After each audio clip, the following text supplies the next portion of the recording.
So I'm going to go ahead, and if you go to the chat or just look on the screen and scan that QR code, or go to menti.com, you can actually access my presentation.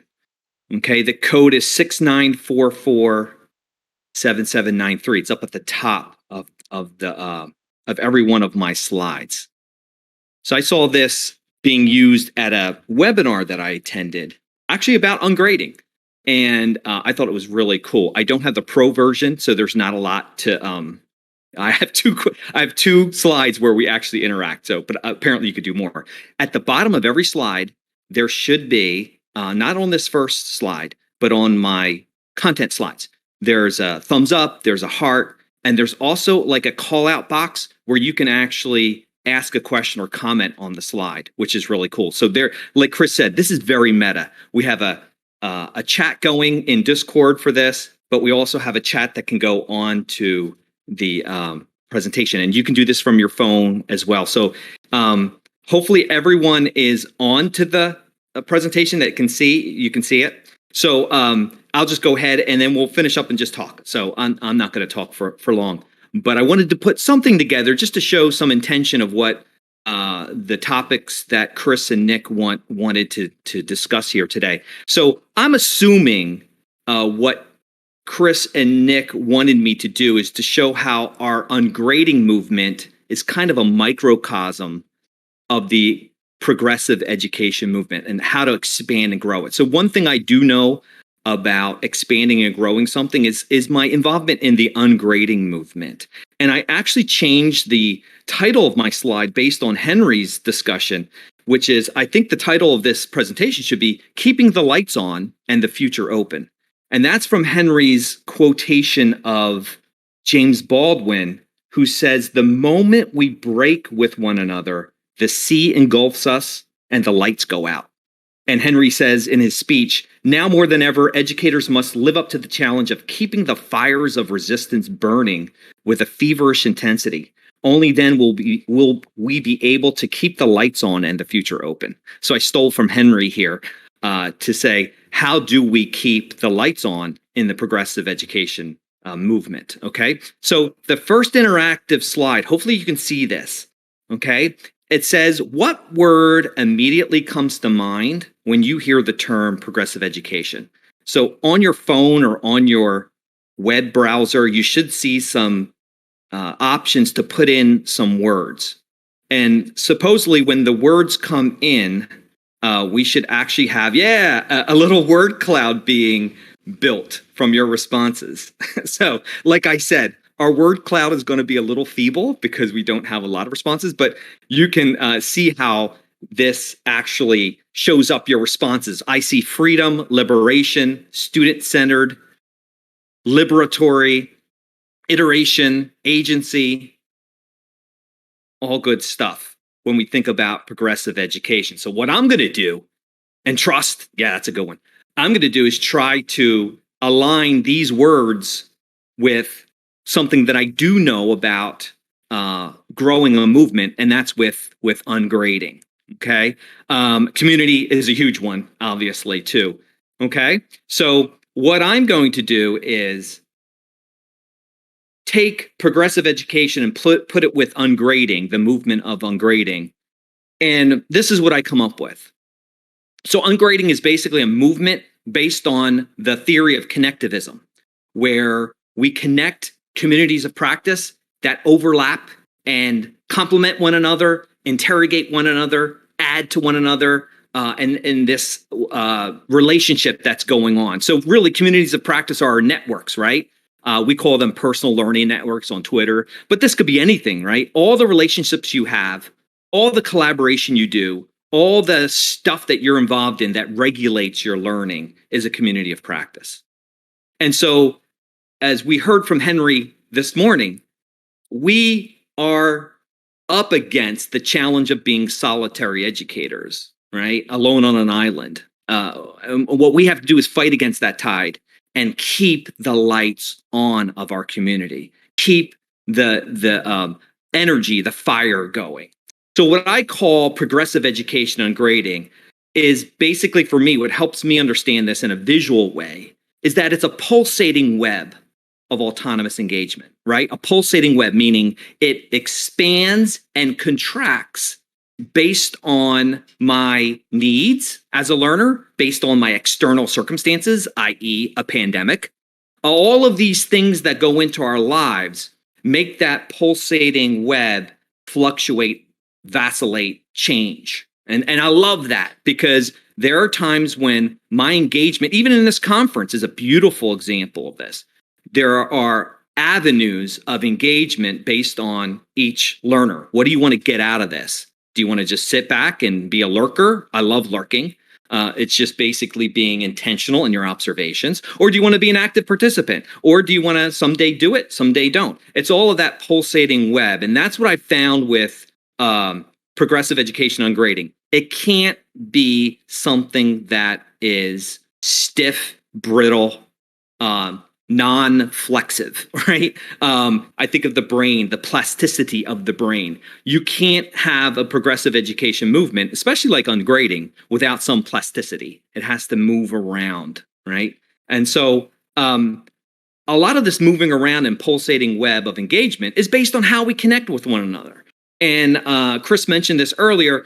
We're talking about how we connect with one another to keep progressive education going, but in ways that maybe are more noticeable, comfortable with our students. Things like Discord, Twitter, Instagram, Facebook, Twitch, all of these things that we're doing. So in a way, this is a meta type of presentation, which is we are using the same tools that will keep our community going. So my question to you is, how do you prefer to connect? So my choices are, and again, sorry, I'm just a hack. I just threw some stuff up here. There might be other ways, but do you prefer social media? Do you prefer conferences like this one, a virtual one, or maybe face-to-face? Do you have a lot of connectivity on campus with your PD and your learning communities that you do on campus? Or other ways like Zoom, podcasts? How do you connect? So we have our first individual who likes to connect across all the boundaries. That was so cool. Okay. And you can do multiple choices here. So if you like to really do that. And the goal of this slide really is to show how much diversity we have in our communities of practice, and how rich that is, and how joyful that is to meet people in different ways. I know some people in my division at my college. By the way, I teach community college composition. Some of my colleagues wouldn't even touch Twitter, and that's fine. They just want nothing to do with social media. But they have rich relationships on campus with their professional learning communities or PD. So there are other ways. So it looks like social media kind of wins with all of us. And I love the discourse, the podcast, the Zoom is the least chosen, which is really cool, because that means that maybe we can leverage that a little bit more to be all things to all people for those who want to join our community. And that's the toughest part, right? Is to say, we are building a community on social learning. So you get to choose how you want to participate, with whom you want to participate, and get the learning that fits you. So if that's the case, that means that we have to be a really diverse community of different doorways or pathways into our community for everyone. Okay, thank you for participating in that. So I'm going to give you my experience with building a movement. And this is not my movement. It's just, this is my experience with the movement of ungrading. There's a ton out there, but this is what I've done. And it's been very joyful and very meaningful. And why do I do it? It's because I learn from others and I can just grab from them and steal their ideas. I love that. So I started the ungrading Twitter community with a slow chat. That was back in 2020. I asked Laura Gibbs, hey, would you work with me and do a slow chat? So we did a slow chat on Twitter. Then Susan Bloom wrote a book called Ungrading: Why Rating Students Undermines Learning, and that became a virtual book club. And that gained about 628 people. Then we did an ed camp in the fall of 2021. We had about 145 people do that. Then in this spring, we started Spaces, Twitter Spaces, which is kind of Twitter's version of a podcast. And we've had Jesse Stommel in that. We've had Laura Gibbs. We've had Kate Denial with her Pedagogy of Kindness. Then we built a Twitter community on Twitter. Okay, that has about 300 participants. And this fall, we're doing Ungrading Con, October 15th, which is a Twitter conference where we have presenters do a tweet storm for every one of their presentations. So they tweet storm for like 10 minutes, and then we all get 10 minutes on Twitter to ask the presenter, the tweeter, questions, which is hopefully going to be a successful thing as well. That spawned off a Discord server called the Ungrading Hub, which we have, I think, about 300. The average is about 300 with this. So it seems like 300 are the true believers that are in this community that go around. And then what we did is we built a press books called Crowdsourcing Ungrading, which is basically the collective wisdom of all of the educators in the ungrading community that chose to share. And we've got great chapters in their contributions.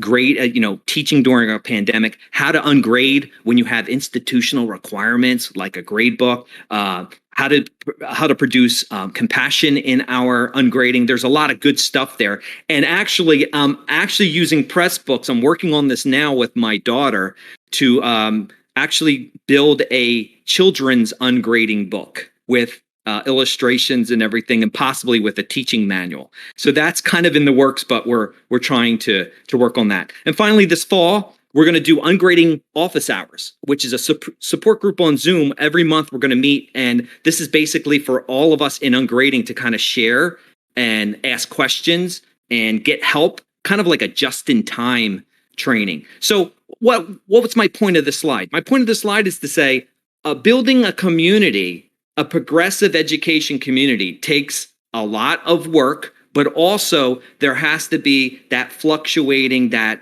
expanding web of engagement where we create different doorways for people to come into. Do all of these people who sign up for these things actually, participate? 628 people in that virtual book club. Did all 628 participate? No. And that's okay. That's why we don't focus on numbers. We focus on individuals, the people that are getting whatever they need to get out of that experience. And so this is what I've learned from all of this. And so this is what I want to share with you today, if I can. So if you're here and you say, I want to build a progressive education movement on my campus, in my community, with my people, and I love what Brandon said last night, the communities you love. If you have a community you love, here's something that you can do. So here are the things that I've learned. All right. First off, build your community off of social learning.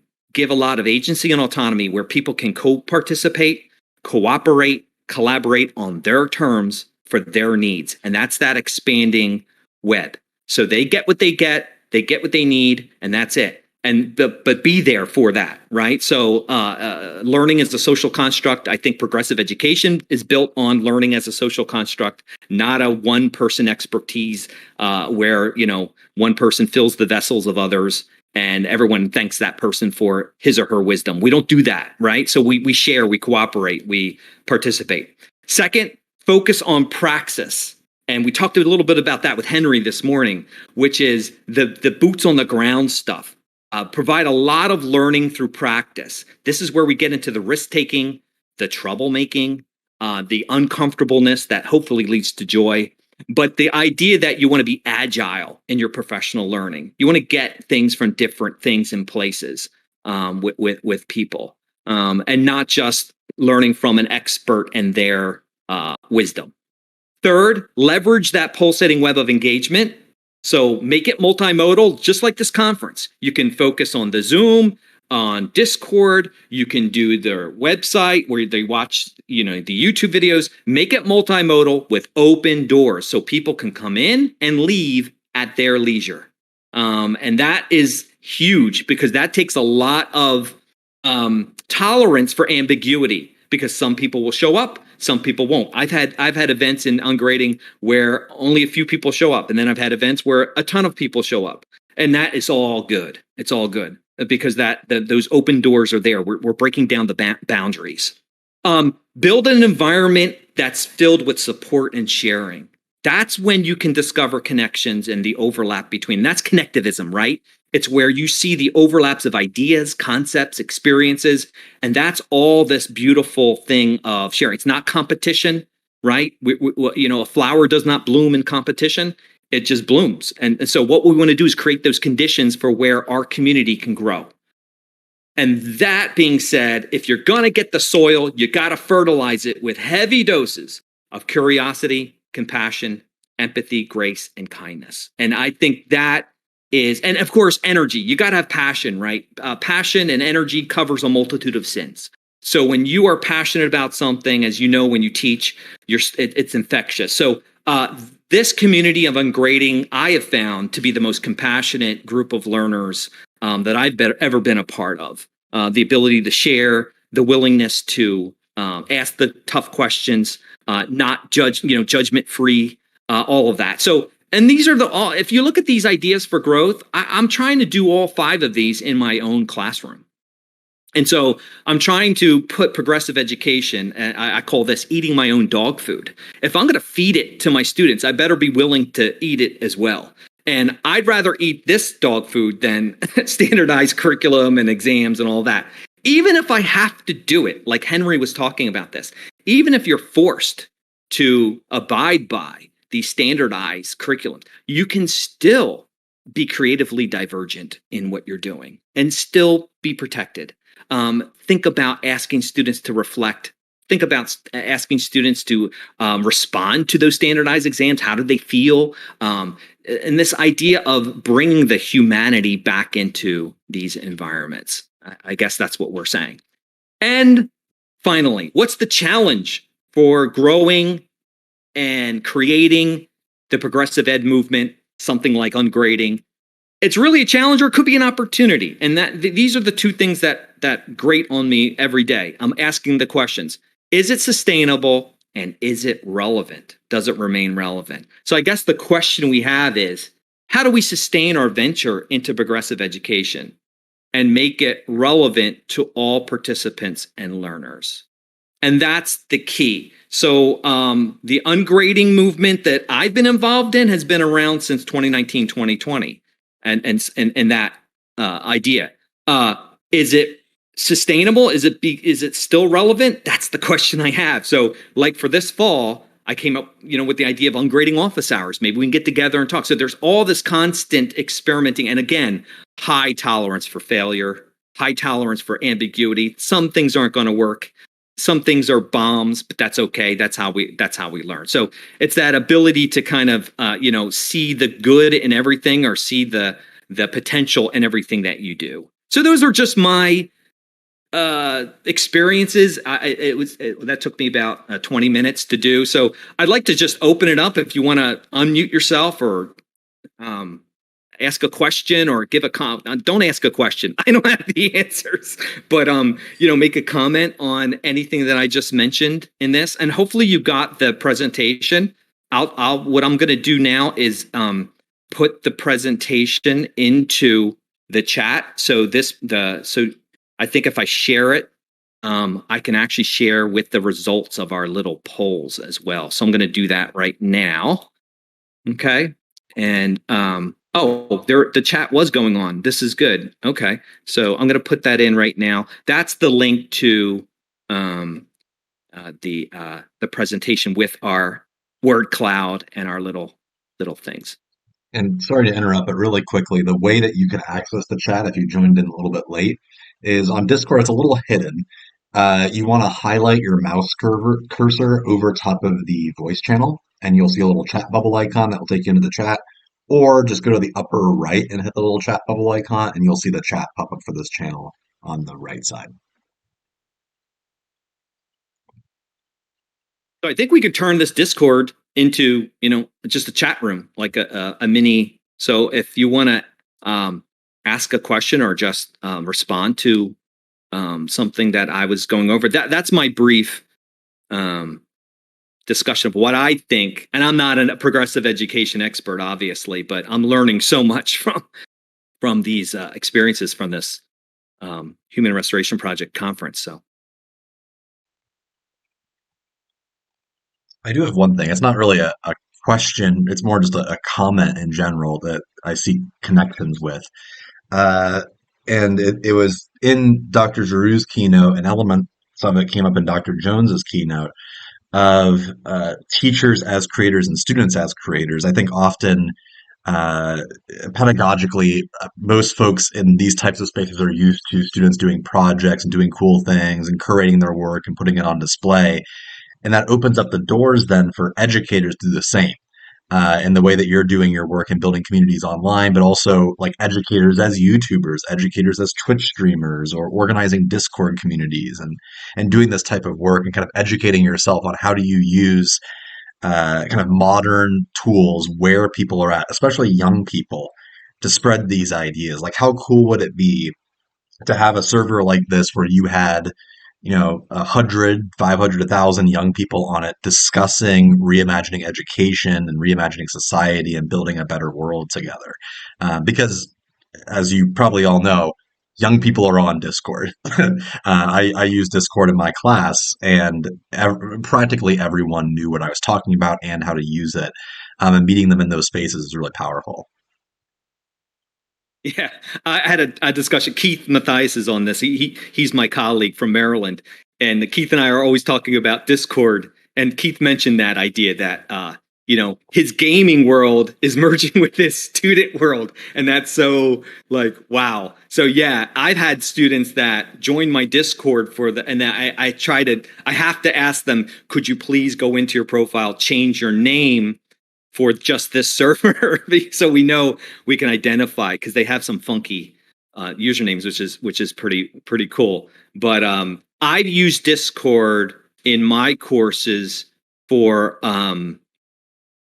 just in time help for students, as well as what I call labor support groups. And my labor support groups are meant for 5-member groups. That is a private channel on our course server where students can jump into and answer some prompts that I have, but also share with one another. So I have some prompts there, and I can share this with you all, where I ask them who inspires you to labor. That's one question. Another question is where do you labor the best? How do you labor in this class? And I'm thinking of labor as learning. I don't want to be capitalist and transactional like labor. I'm talking about the labor of learning. Learning is labor. And so I try to focus on that in my grading approach, which is we're not going to focus on quality, on that white privilege standard of English. We're looking at what is the process for you to go through when you produced that deliverable, whatever you did. What was the intensity of that learning, that labor? What was the scope of your labor? What did you get out of the meaning of that labor? So that's kind of where the reflective practice is. But I use Discord for those types, and I ask them to write a 6-word composition. I ask them to share memes. It's a pretty rich place. But as I get used to it, your mind is always churning about what you could do with. And I would love to do a Twitter chat with my students, but I found that most of my students, I teach at a community college, so I have high school students, traditional students, and of course the non-traditional students. A lot of them aren't on Twitter. They don't prefer Twitter. So that I got to up my game. Maybe I have to venture into TikTok. Maybe I have to venture into Instagram stories or do other things where I can go where they are. Like Chris said, go where your people are. And it's kind of what Henry said this morning. Who's listening? Who's listening to you? And if they're listening, you better be sure that the language you're using and the discourse you're using is accessible to them. And so that's always on kind of my radar as well, moving through. One more thing I'll add really quick, and then I'll just let anyone and everyone talk. Is we did do a podcast with David over this exact thing. I can't remember how long ago this was, maybe 2 or 3 months ago. If you go onto our podcast list, you'll find one with David about growing this movement and using those tech tools. And I think it's worth noting that when you're exploring these spaces where young people are, you are in turn enacting critical pedagogy because they're the ones that are going to teach you how to do it, and they're the ones that are going to be empowered to change the movement. Because, like, personally, I have no idea how TikTok works, nor would I don't even know if I want to know how TikTok works, but I know how powerful it is to reach young people using that tool. And if we can partner with young people to spread ideas via TikTok, that's great. Or whatever new social media trend there is, in 5 years or 10 years, whatever it might be, it's kind of up to us to meet people there. And young people are the ones that really know where it's at. Yeah. And a lot, and sometimes too, Chris, if you venture into where they are, be prepared for a little bit of shock. Some people don't, so, some students don't want me in their worlds. And so I have to say, I'm venturing, intentionally here. I don't mean to disrupt you, but I am trying to meet you where you are. And I think Keith and I talked about this. What drove us actually to Discord and doing these things has been our dissatisfaction with the LMS, the learning management system, and the surveillance, distrustful thing of students, where students are what Jesse Stommel talks about. In an LMS, students are just names on a grading spreadsheet in the grade book. They're not individuals. And then when you get into the surveillance of those things being used for testing and assessment and all that. And then what's worse is you can go and see dwell time on pages. And this is just invasive from an educational perspective. And so we want to go out of the LMS. And this is where I said, I'm in the LMS. I have to be in it, but I'm not of the LMS. I don't want to be of it. And so Keith and I have been, dabbling into blogging for students, into this Discord, into other areas where we can meet students other than that pervasive LMS. And the tough part is this: you have to balance it, right? So if a student in at my community college has 5 classes, and 4 of them are on the LMS, and mine is way out in La La Land, that can be disruptive. So what we try to do is use the LMS as kind of like the platform where we just throw a bunch of links in there where they can go out to that other world, or they can go to that other world like a blog and bring it back in. Keith gave me this idea where they just bring in the link to what they did, and that can go into a discussion board, and then all of their peers are just clicking on their links to that Medium blog or that WordPress blog or whatever, and that's all cool for us. So it's kind of like trying to get out of those boundaries, as Dashina talked about this morning. Dr. Jones talked about the boundaries that are toxic to our students, breaking out of those boundaries and giving them other possibilities. And the cherry on the sundae is when you are out in those other areas and the students are already there, like Chris said, and they already know what they're doing in those other areas. That's pretty cool. And so it's kind of, again, being that all things to all people, trying to make sure every student feels comfortable in the learning environment, not stress. And I think a lot of that I get away with too is when I'm trying to build a learning community on Twitter and all that, I am non-threatening. There's no way anyone's going to be threatened by me. I'm not, published. I don't, I'm kind of pretty basic. And I think that gives students some confidence to say, hey, I'm just like that guy, that my professor's just like me. So I try to do that, even though I do have some professional judgment, I have to do the job. But, it's like, I want to be a co-learner, and I'm proving to you that I'm a co-learner with you because we're going to do these things in these other areas. So. It's interesting though, David. I think I unmuted myself thinking I was going to say one thing, and then as you continue to make some points, I think my point maybe had shifted. I was originally going to maybe tie this back to what Henry was saying in the Q&A this morning about in response to the question about how do we bridge that gap between the academy and praxis, between the theory and the practice. And Trevor's question, right? Trevor asked that question. Yes, I could not remember whose it was, but that was exactly it.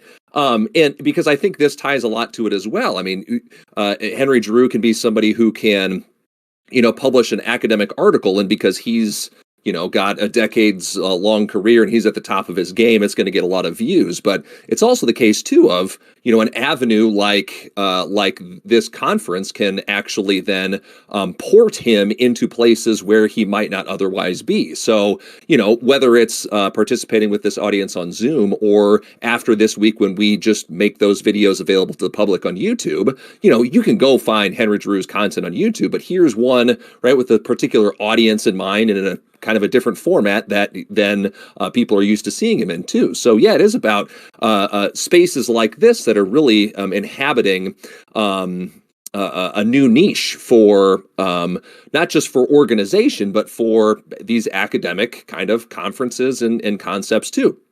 And then sort of the second point I wanted to make in response to that notion of like we're being where the kids are. Well, if we put on our or if we look at this from David, what I think you called like the dark side in your questions this morning, they're here on Discord too, right? When you think about kids who are being radicalized in online spaces into white supremacy or all these other kinds of things, a lot of that is also happening in these places. So we can either cede that space and just say yes, let the extremists and the white nationalists have this space to radicalize kids, or we can be in there too. And we can be having productive conversations, right, that eventually lead kids into de-radicalization and integration instead of isolation and alienation into violence. So again, I'm just my brain is, I needed to take some time just to process the conversation this morning, but Yeah.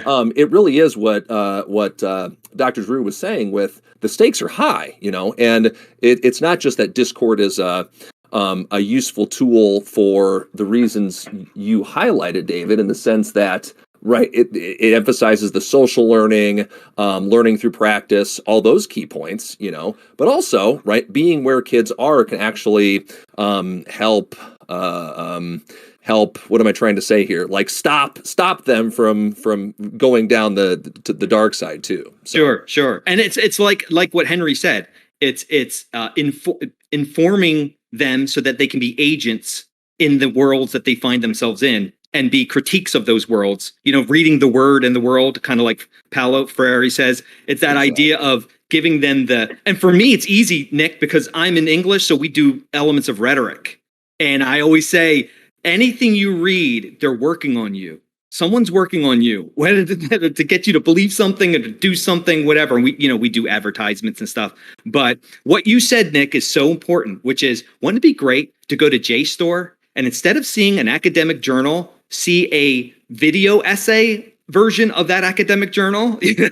All of this intimidating stuff of like Henry said, we're public intellectuals. That doesn't mean we have to be assholes about it, right? We can be accessible and be down to earth, like what his father said to him. So I think there's a possibility for that, and I think this conference is a great microcosm of that, because it's not that highfalutin theory over praxis. It's a beautiful blend of the two. And I think that's what we can learn from our students. The other thing I wanted to mention, Nick, I was going to say to Henry, but I wanted to be short with my question, is just this morning, I saw a commercial on Greenlight. Greenlight is a little debit card you can get your kids. Both my kids have Greenlight cards, and the parents put the money on it and they can invest. It teaches them financial literacy. But their tagline is Greenlight, invest in your greatest investment. I said, gangster capitalism. Now our kids are the investment object. And so I thought, man, when you give that Henry gave me that little piece of information or just that insight, and now I look at my world differently. And some of my students come back to me and say that I can't watch a movie through anymore without asking questions, because I've learned how to look at rhetorical arguments and what they're doing to work on me. So information is empowering, obviously. And the last comment I think I'll make here is, it'll be interesting, not tomorrow, but on Thursday when, I guess tomorrow when you all have access to the Harvest Collegiate Circle Keepers keynote, and then on Thursday when we actually do have the Q&A with that group of students. It really is just incredible, because then we'll be educators interfacing in this space.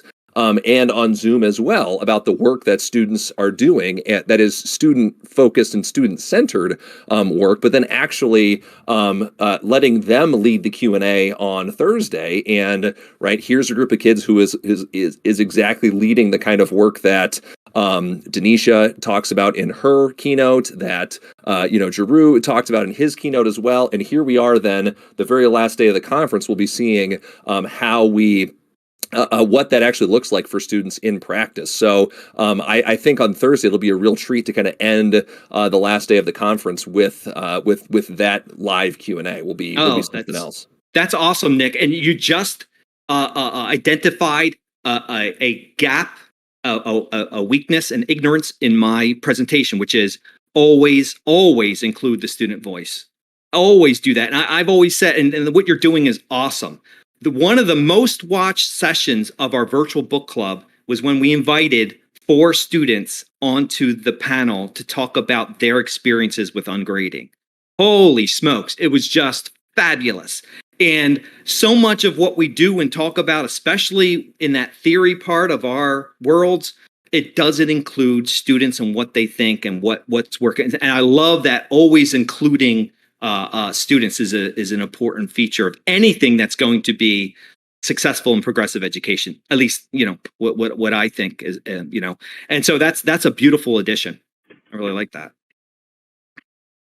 If I could jump in really quick, so I think there's a really interesting intersection between, the topic of the Discord server and the conversation, the way that it's going, in that if we are having students produce video essays or podcasts or some sort of like cultural product, figuring out like the means and metrics by which we assess or give feedback to those things is by its nature going to be more democratic and participatory, because we'll have to have conversations with them. Like if you're making a sports podcast, you're going to have to ask, okay, well, what do you consider qualified to be an effective sports podcast? And I think it's an interesting kind of, I don't want to use the word negotiation, but kind of sort of between what are like the sort of academic literacies, concepts, skills that you're trying to foster within your classroom, and then what are those concepts and literacies that students are bringing with them when they have the opportunity to create those products. And something that I'm kind of seeing and experiencing is at least having some shared concepts. Like you were talking about rhetoric earlier, like audience, purpose, context. I mean, like just having those 3 things, I think it can go a really long way. I had some students who did a Taylor Swift like fan podcast, and when we were deciding like how it would be assessed and how I give feedback, we had a conversation like, okay, what are the types of things that Swifties pay attention to, or what are the types of things that is happening in Taylor Swift discourse? Lord knows I did not know that much about Taylor Swift, but I learned through and with them. So I think it's a really cool opportunity, but I also think, and there's a lot of the research is kind of suggesting that a lot of anxiety around those newer modes of composition come from the fact that teachers don't know how to assess them. It's interesting. That's such a great point, Trevor, because on the flip side, when I do this with my students, a lot of them feel uncomfortable because there's no rubric for it. You're so right. No, so true. They're so used to going to checklists. And I go, there is no checklist. You tell me how effective it was. If you do a podcast, and here's what I found, Trevor, when I collect their reflections on their labor, a lot of them will say, I let my mom or my friend listen to the podcast. This is what they said. Like they're bringing those deliverables outside. And I'm like, I never told them to do that. But a lot of them will say, I let my mom read this blog because it was about one of the SDGs, which is health and well-being. And she's a nurse. And I wanted to get her opinion. I'm like, whoa, that is so. I freaking love that. Wow. Yeah. Yeah, when those connect, and listen, this doesn't happen all the time. Let's not get nuts. But when it does happen, it's a fabulous thing, and the joy that they see that they could use something out that was done in the classroom outside into their world. And so I always mention doing these sustainable development goals because a lot of people, the hinge on ungrading is that it works very well with the humanities. It's very difficult sometimes in the math and the hard sciences that are very, content rich. Yeah. And I say that is so true. And we don't have a lot of resources. At least I don't. If someone asks me, how do you do that with a large classroom that's science-based, all that. But what I do say is if you can maybe, just maybe, do one unit of your discipline tied to something like one of the 17 SDGs, like do a mathematical calculation of poverty in another country, something, maybe that can just bring in that authenticity of what they're learning to the, in those classes. But yeah, that's one of the knocks of ungrading is very, very applicable to humanities like writing and history and these types of courses where you do a lot of interaction with student opinion and argumentation and discourse and rhetoric. It's a little bit more difficult. So I was in a learning community about ungrading, and we had two nurses in our group, and it was great because they would always go, yeah, but. It was like we were on cloud 9 and they would bring us down to cloud 2. It's like, I'm like, this is awesome because it got me thinking about how, and we found ways, we talked about it with each other, that they could do their exams and their NCLEX preparatory stuff that they have to have, but they could do it in ways that are more intentional, like reflection after an exam, asking the students, did every question on this exam relate to what you've learned in the course? What did we miss as instructors? So there are ways to open up those overlaps of fields and concepts, even in content-rich courses that are really difficult to do ungrading in because they have accreditation. They have to meet these benchmarks that these organizations have, so they can be accredited. So it's a lot of difficulty there where, to try to help those people along. But it's all good when you involve the students. If you involve the students, man, you're 50% on the way to success. I think maybe even more. So. Awesome. And at the risk of self-promotion, tomorrow we do have Sunil Singh having an event on kind of connecting mathematics to the humanities through storytelling and narrative. And in his case is that mathematics is a humanities course. And I think that would connect very well. I was going to say a brief thing, and then I saw Christine that you had unmuted. I'll let you speak. I just want to bring up how intriguing it is as we go through this process that as you're engaging in these new spaces and thinking about growing this movement online and students are engaging in it with you, you also have to consider how students learn to engage in both virtual and in-person spaces and how that allows more access to the work. Even if in some, I guess, adult communities that this might not be respected, but things like you don't have to have your video on. It's audio only. You can engage just through the chat. You can engage just by watching it. You don't even have to participate in the chat or video. Maybe you aren't staring at your screen the entire time. Maybe you're walking around as you engage in your learning. All these different things that we don't typically consider, both in terms of just how you like to learn, but also perhaps disability status or something of that nature where it's difficult for you to engage in certain ways and you prefer to engage in others. And so it forces us to sort of change our pedagogical approach to what engagement is and how we see it. That's it. Just a quick side note. Christina, go ahead. Yeah, absolutely. And it relates directly to what I wanted to share, which is I have this unique situation where my son's grandmother is 71 and she is completing her associate degree. And so my son is 21, he is completing his associate degree, she's 71. And I've been watching how she engages with her work and sort of what the sort of dominant narratives have been around technological engagement, even around epistemology, is like how people believe knowledge is created. And one of the things I have really been committed to in my own work is even as much as I want to encourage students to engage with the most recent modes of communication, is that I always include the default option as you want to do a traditional research paper, you do it. You don't need to make a podcast. You don't need to do a video essay. You don't need to even pronounce the words TikTok in your life. But these are all options available to you within the context of our course, because I watch her and I see her literally printing things out from the LMS. And I think, okay, so this is a mode of thinking, right? This is a mode of organizing knowledge that I have to be sensitive to as an instructor, because I may not know whether or not that's someone's preference, right? And the idea of engage. So I'm also her primary technical support. So the idea of my helping her engage in Discord just sets my hair on end, right? Because I can only imagine trying to do that from a distance.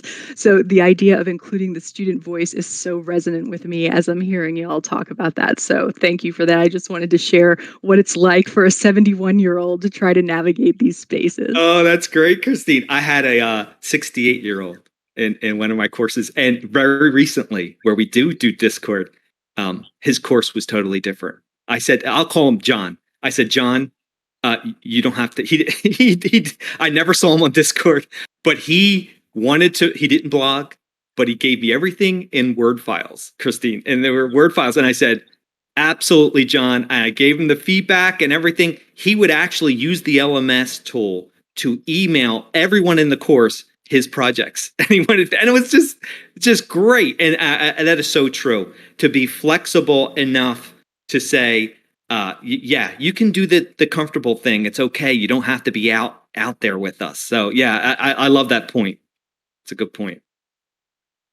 And by the way, I'm having coffee with him tomorrow morning. So we've built a relationship outside of our course, and I've learned so much from him. And that's the thing. A lot of our stories sometimes are like out in the world. The greatest criticism of ungrading I ever saw on Twitter was when one user said, yeah, this all sounds like hippie bullshit to me. It was great. I loved it. And I'm like, yes, this is basically a hippie movement in the sense of we are going to be counterculture. We're going to go again. We're going to resist like Giroux said, we're going to keep the fires of resistance burning. And call us what you want, but that's what we're going to do. And a lot of us are, and I don't mean to make light of some of us in precarious situations where we do have administrators or chairs or principals that will get on our case and might affect our observation or our annual report at the end. So I get it. I have the privilege, the advantage of being in a place where I can basically do kind of what I want. There's freedom there, but I do realize that sometimes we have to be sneakily divergent in this regard. So yeah.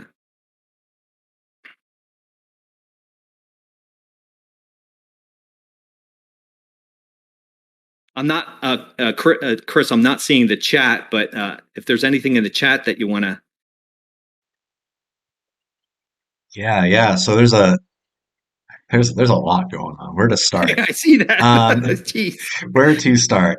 I think kind of the running theme right now, conversation point that I'd be curious about your thoughts on are